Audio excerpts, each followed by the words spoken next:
Hey, everybody, and welcome back to the Chaplaincy on the Go podcast. I'm your host, Josh Zorhoff, and I am a teaching pastor and a therapist in the West Michigan area. And this podcast is brought to you by the Fearless family of churches and my good friends at Care Portal. And so we are excited to introduce a sponsor to you today. You've talked with him, interacted with him before on the podcast, but my good friend, Alex.Vogelzang is here with us. And Al, you are the Michigan head of Care Portal. And so we would love for you to tell us a little bit about Care Portal and the sponsorship and how we're rolling in this moving forward. Yeah, well, thanks for having me again, Josh. It's fun to be able to partner together, Care Portal and the Chaplaincy on the Go podcast. We are excited for the future, and the work that you're doing has been really fun to see and be a part of. And so we're just encouraged and want to continue to affirm you in what you're doing. But yeah, Care Portal is a technology platform that connects the needs of local kids with the church in the community. So it's an opportunity for people to understand what the tangible, practical needs are in their community and give them an opportunity to raise their hand and say, we want to help. There are so many great organizations. I mean, we live in a particularly giving community, one that has many nonprofits and opportunities to serve and give. And Care Portal provides this really easy on-ramp, I'll say, just to say, hey, if we knew what our neighbor needed, if you knew that your neighbor needed a car seat, because they weren't quite able to afford that for whatever reason. Now you've got an opportunity to receive a notification in your email and say, I've got an opportunity to serve my neighbor here. And I want to get to the specifics of that here in a minute, just because there are some people either watching or listening that may not be aware of what Care Portal provides and how you get signed up. But at a fundamental level, one of the reasons why you and I have talked a lot about the importance of something like Care Portal is that at a foundational level, as human beings, when we see or hear about someone who is hurting, there's a natural impulse to do something. Yeah. That there is a need and a desire to help in some way. But I found in my life, and certainly in talking with people who are in that same space, you don't always know what to do. This is the reason why people make casseroles, because when someone's hurting and someone is in pain or someone needs something, the first thing we think of is well, I don't know how to help them, but I'm pretty sure we can make a meal, or how about a gift card, or can we order you pizza, which is a great thing to do. And I don't want to take away from that at all. In fact, there's a lot of people who are really great at making casseroles. Yeah. And there's more that can be done. And sometimes we don't know what more is, and we feel awkward asking. There's a barrier when someone's hurting. A lot of people feel awkward saying, well, how can I help? Because most of the time people don't know what it is that you can do to help. And even if they did, they may even feel ashamed for asking for that. It's actually really hard to listen to someone say, hey, what can I do to help? How can I help you? And then to turn around and say, well, here are some of the things that we need. And part of that is because in our American society, we are so focused on individualism. We do it ourselves. Yep. Never mind, I'll do it myself, or I'll be fine, or I'll be okay, or I don't need help. It is hardwired into our culture. And I'm listening to a book right now called The Power of Human that speaks to the danger of individualism and the danger of saying, well, I don't need anybody. The reality is we do need people. But in our culture, it actually seems like a sign of weakness to say, hey, I need a car seat, or I need a bed, or I need someone to fix my brakes. Yeah. Or I need resources that I don't have available to me because I'm hurting, or this group of people, they're hurting and we need that. Yeah. It's interesting. I think when you think about, we talk a lot about the thriving of our uh, selves is bound up with the thriving of our communities, right? So this idea that we can only thrive as much as our community is thriving. Mm. And kind of to what you're speaking about there, Care Portal, the way that it kind of practically works is, you mentioned someone's hurting, or, a family is in crisis. That family is interacting with a child serving professional. So that could be a number of different things. It could be a school teacher, it could be a counselor, a nonprofit worker, a police officer, something like that.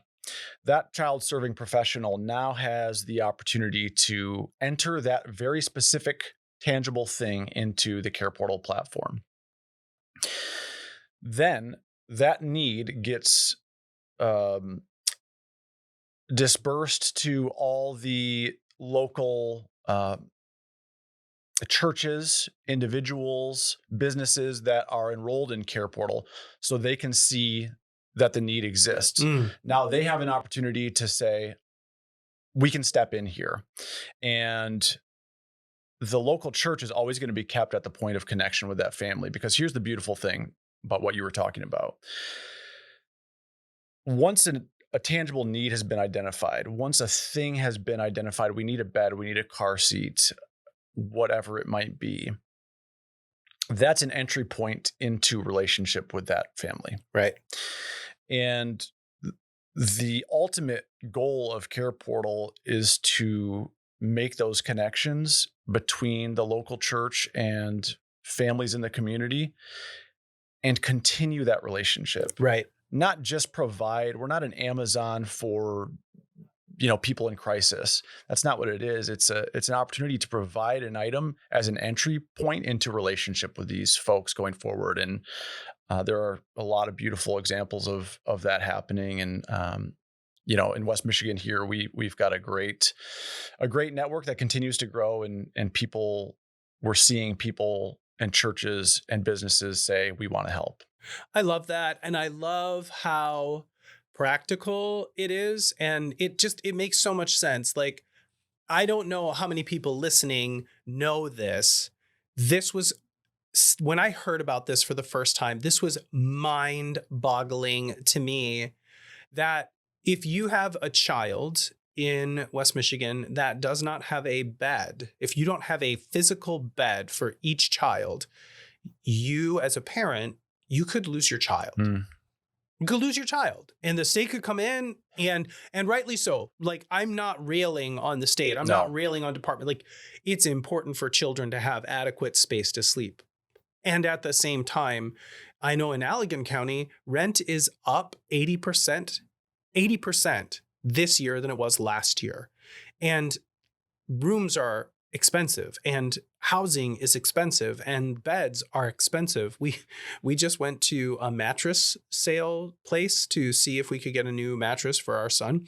It was like $2,000. They said, well, here's a mattress, $2,000 for a children's mattress. Yeah. Now, I realized, like, we were in a store and we were looking at top of the line, but even $300, $400 for a brand new mattress or a frame, that's a lot of money. So you have to choose between a bed and groceries, which is a really hard choice to make.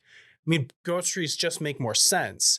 So there's so many elements to that. And one of the things that I love about Care Portal is, if someone needs a bed, they don't even have to ask for it. The social worker or the officer or the service person who is representing the government can just say, this family needs a bed today. And then 5 churches or 10 churches or 10 individuals from those churches can see that and say, do you have a bed downstairs in your basement? Christy and I have 2 frames downstairs with mattresses because we just do. And it's like, well, yeah, I have that. Yes, Yeah. I have that. I can go and bring that. And I know you've done that. You've actually gone and it's like, hey, someone filled the need. We're picking up the bed. We're going to go build the bunk beds. We're going to take care of it. They've got beds. Yeah. Yeah. And I think that's a lot of people's reality is that we have things that, we are either storing or have that we can bless another family with. And that's a perfect example. And, I'm just thinking about what you said about beds. I worked for Children's Protective Services in Ottawa County for a couple of years. And you're right. Beds first of all, beds are the number one most requested item in Care Portal world. Wow. So that tells you nationally, and we'll get to that maybe in a little bit, but that is a need that constantly exists. And partially because of what you just said, a bed for a child can be between $200 and $800 just for a basic sleeping arrangement. Yep. And we know that the majority of Children's Protective Services investigations and things like that are based on unintentional neglect, which is very often, not always, but very often tied to poverty. Yeah.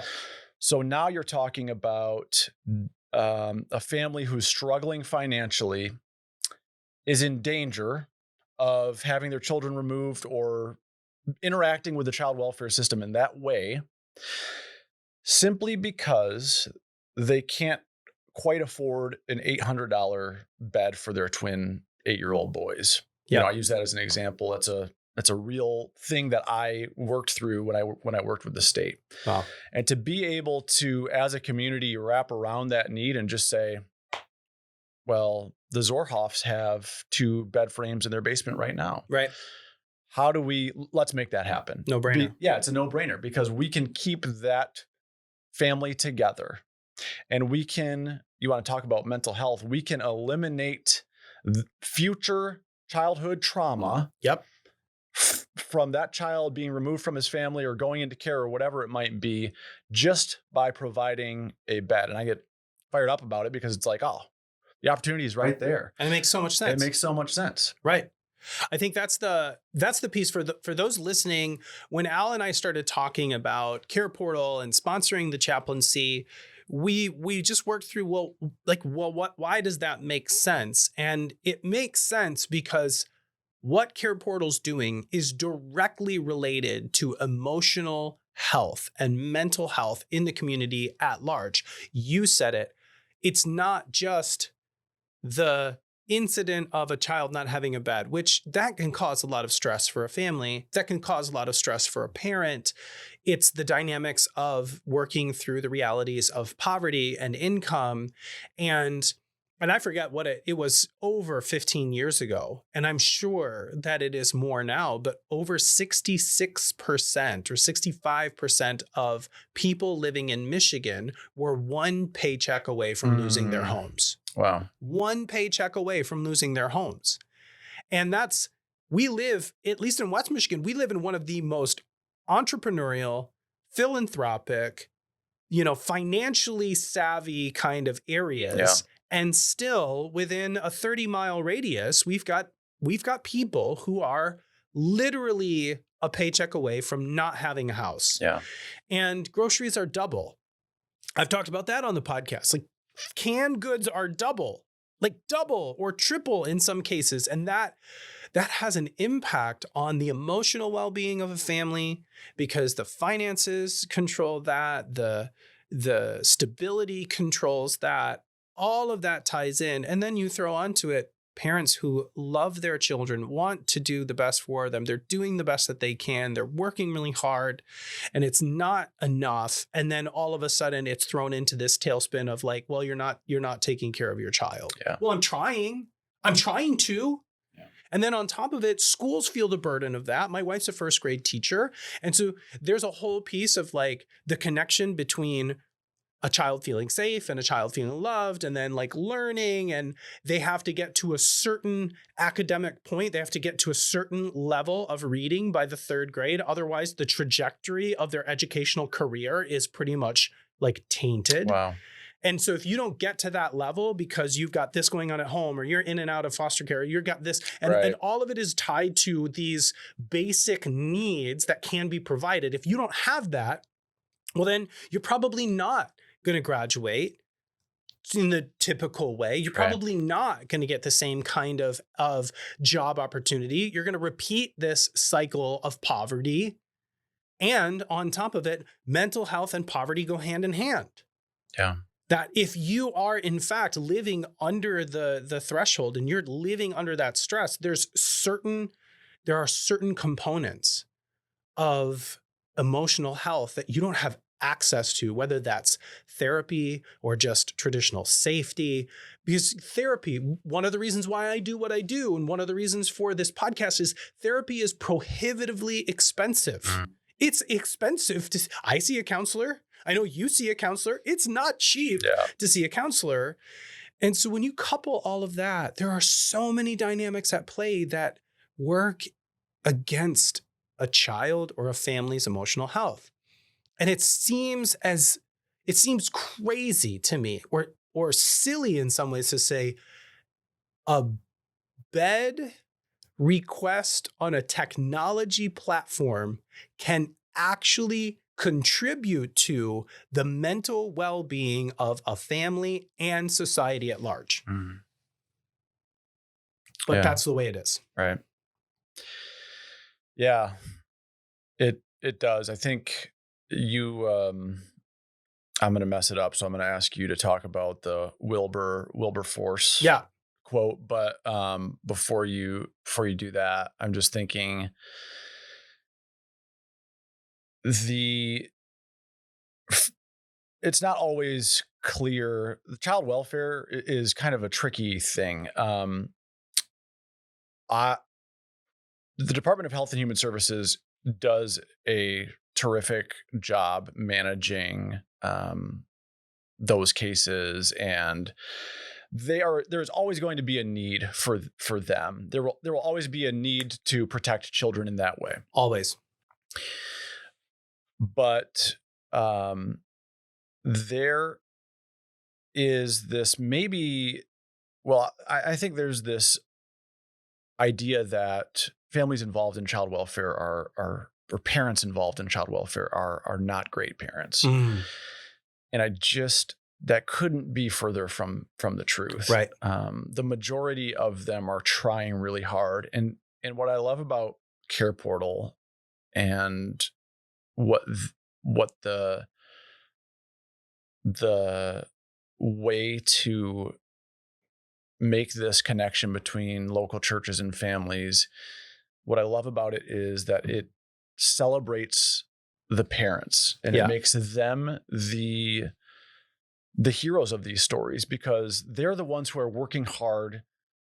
They're engaged with some, child welfare agency, a nonprofit organization, the schools, a police department, whatever it is. They're working really hard to keep their family together and provide, but it just might be they're one paycheck away, or that one paycheck has happened and now they can't afford a bed or whatever it might be. We keep using that as an example, and it's a good example, but that to me is just such a easy entry point to relationship and the thriving of our communities. Totally. And so, for those listening, Al, or watching, Al mentioned this William Wilberforce quote. William Wilberforce was... Did I call him Wilbur? I think you called him Wilbur. That's embarrassing. That's okay. It's funny. Let's leave that in, because I think that's going to be good. I'm not cutting that out. Good. So, but he was responsible for leading a movement that eradicated international slave trading in England. And he dedicated his life to it. And he has a quote that has essentially been like a guiding principle for me. He said once, "You can turn your head and look away, but you can no longer say you didn't know. And he meant that as he lobbied in Parliament and as he spoke out against slavery, that people were living in, for lack of a better term, ignorance of the brutality of chattel slavery, and that families were being torn apart and people were dying and they were sold like cattle or less than cattle across the seas. And when he would speak out about this, he would say, now you know. Yeah. What are you going to do about it? That's the question. And I think if we're honest, most of us are aware that not everybody has what we have. Yeah. Okay, not everybody has what I have. I know that. Right. I am mindful of that, and I have to be really, really careful that I don't fall into the trap of thinking, well, it's true, not everybody has what I have, but it's not my responsibility. And maybe not. Yeah. Maybe it's not my responsibility, but if I can do something, well, then at a minimum, I should try. Yeah. And one of the guiding statements that has helped me as a counselor and as a pastor and as a person who loves people is that people aren't problems. People have problems. And when we at a distance look at the, well, I mean, it's a trope, but the homeless person on the side of the street holding up a sign saying need food. Yeah. Now we can look away or we can do something about it. And some people are like, well, I'm not going to give them money because they're going to go and buy alcohol with it. Yeah. Well, okay. First of all, let's just play this out a little bit. All right. So I have a beer in the afternoon or in the evening, sometimes with my meal, because I like that. Yeah. Is that okay? Yeah. Now, some would say no. Some would say, no, you shouldn't be drinking at all. Cool. Let's change it to a Diet Coke. Is it okay that I, as a human being, want to have a refreshing beverage at the end of the day? The answer is yes. Now, it's easier for people to say, yeah, Josh, that's okay because you are a tax-paying citizen and you do this and all these things. And so, okay, that actually has nothing to do with it. As a human being, I deserve the dignity of a refreshing beverage at the end of the day. Yeah. Period. Yeah. Why is that any difference for the dude who's out there in the sun or the woman who's out there in the sun holding up a sign? And maybe they don't want the McDonald's that you're going to buy them. Yeah.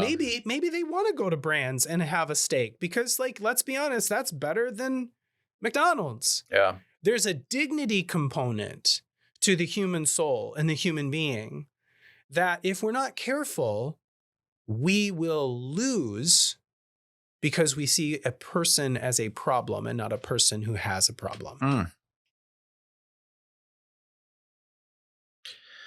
That's good. If I get too far off base, reel me back in here. But I'm thinking about that, and I love that example because I think it might be a trope, but it's a good visualization of a person in need. And I have very vivid memories of my dad when I was a kid. I must have been, 8, 10. We're driving in the van and that exact thing happens. We're stopped at a stoplight. Guy walks up with a sign and my dad rolls down the window and hands him, $5 or $10 or whatever. And throughout my years of growing up in adulthood, and of course my work as a police officer and then working in Children's Protective Services and just life, you hear that, well, they're just going to spend it on drugs or alcohol or whatever, fill in the blank. And as I've started to just really be in this world of nonprofits serving kids and families in crisis, my response to that becomes A, how do you know that? And B, so what?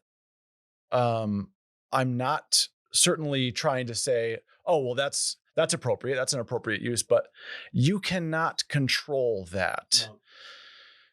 And one of the things, another thing that I love about Care Portal is this idea that you are serving a family with no reciprocation expected.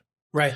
With nothing asked in return, with no expectation of a pat on the back or of a write up in the paper. It's not about that. It's about just serving a family in love. Who has a problem. Right. Because they have a problem. And guess what? You might have a problem one day and need to be served. And I might too. In fact, I have before and probably will again. But, we always say, what does a family need to do to be served by somebody? Nothing. They don't need to be baptized. They don't need to be, they don't need to go to church with you. They don't need to have hymns sung over them or around them. They were just serving them. Right. In love. And it allows for an opportunity to say, this is a person who is more than this problem. Right. This is a person who has a problem. But do you know what the beautiful part of it is once that connection is made, the opportunity exists for continued relationship. And right. Maybe you do invite them to church. Maybe you do pray with them. Maybe you do meet up with them in a couple months to have coffee or see how they're doing or have breakfast or ask them how things are going. Right. And then you can maybe, I don't know, learn from them. Yeah. And it allows for an opportunity to say, hey, you know what? You're a person who has dignity and you deserve dignity. And this is really important. Yeah. And there's one Care Portal story that it was the kind of the incentivizing thing that I wanted to talk about with you, because we had in Hamilton, where I live, which for those of you who are listening and you're not from the Michigan area, Hamilton is in West Michigan. And there was a tragedy that a young 17-year-old boy jumped off a bridge and died by suicide. And that was tragic. But 2 years ago in Hamilton, we had another child who died by suicide.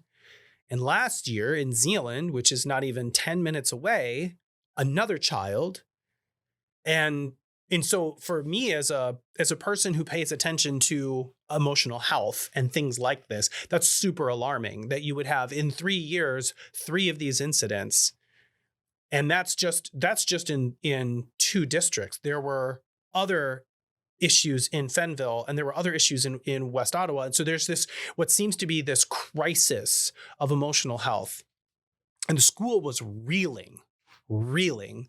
And there's a group called the Ottawa County Schools Network, OCSN. And these are care coordinators that are essentially in the schools to help with emotional health response.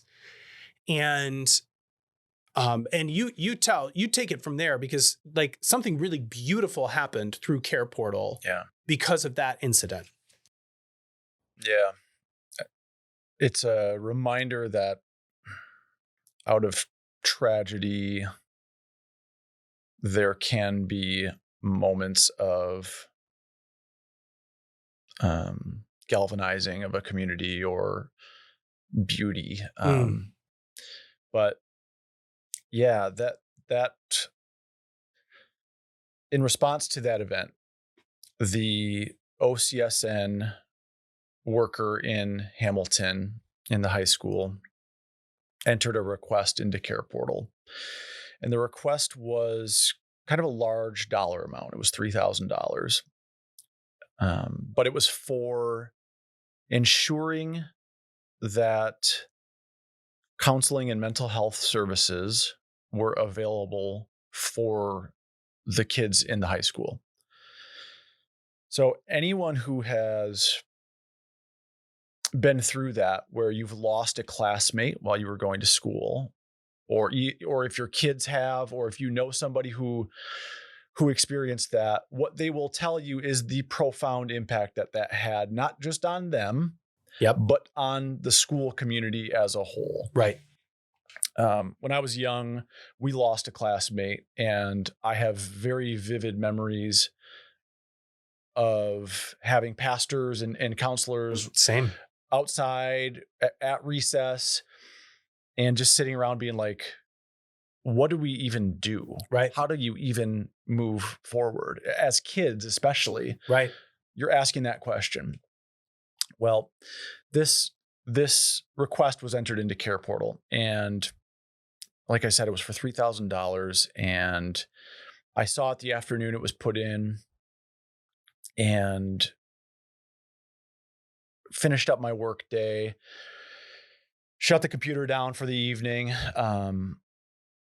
woke up the next morning, started working on emails, and thought I better check on and see where that's at. It was probably 9:00 in the morning. And out of that $3,000, $2,300 of it had already been covered by local churches and folks in the community. Wow. And I was like, whoa, I was not expecting that. Here's an opportunity to celebrate what the local church and community is doing. That's awesome. Had a couple meetings, looked back at it maybe 2 hours later, and it was completely funded. Unbelievable. All $3,000. Less than 24 hours after that need was entered into Care Portal, it was met in full. Wow.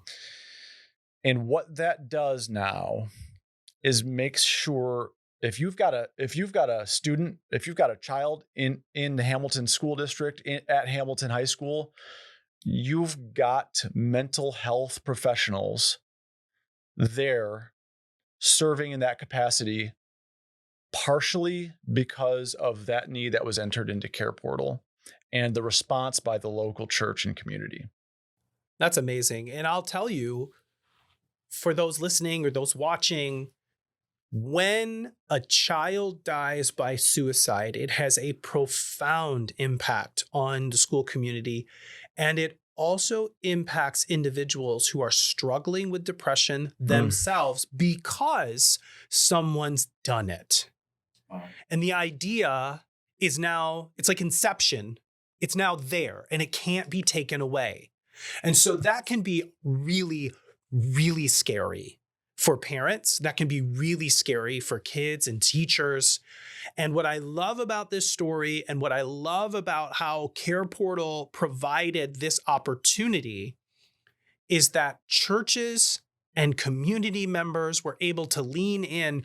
When you hear about a child who has taken their own life, it's terrifying and you don't know what to do. We don't have words for that. But there's a response for that through opportunities that Care Portal provides, and for the church to lean in and say, we don't know what we can do, but we can do this. We can do this. In fact, I love what your shirt says. Your shirt says, we get to do this. Yeah. And Care Portal provides that. And that's a direct, for those, like, why would you be talking about this on Chaplaincy on the Go? Because we care about mental health, and we care about families. We care about kids. We care about the community. We care about opportunities to lean in and help people live the life that God made them for. And Care Portal is helping with that. This is a direct story to that. And I'm happy to say, like, one of the churches was a church that's in the Fearless family of churches, Yeah, Cultivate. That's right. And I'm just super proud. I'm super proud of being a part of that in some way. And as we like wrap up here, because you've got to go pick up your kid here in a minute, and I have to go as well. But as we wrap up, like, Al, where can people find you? Yeah, good question.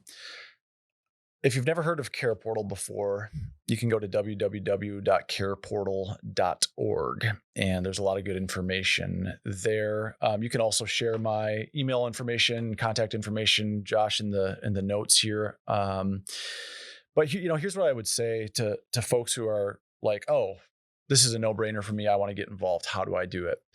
If you belong to a church, or if you attend a church, connect with a church leader and just say, are we doing this? Yeah. If not, let's get you doing that. We can help. We've got a team here in West Michigan that all they do is focus on getting churches and agencies enrolled in Care Portal and helping them get connected. I love it. The other thing I'd say is, if you are not connected to a church, if you are a business and you want to be part of the Care Portal network, there's a spot for you. If you're an individual and you don't belong to a church, and maybe you're not even sure you want to belong to a church, that's okay. There's a spot for you too. So, I'm happy to connect with folks who want to chat more about that.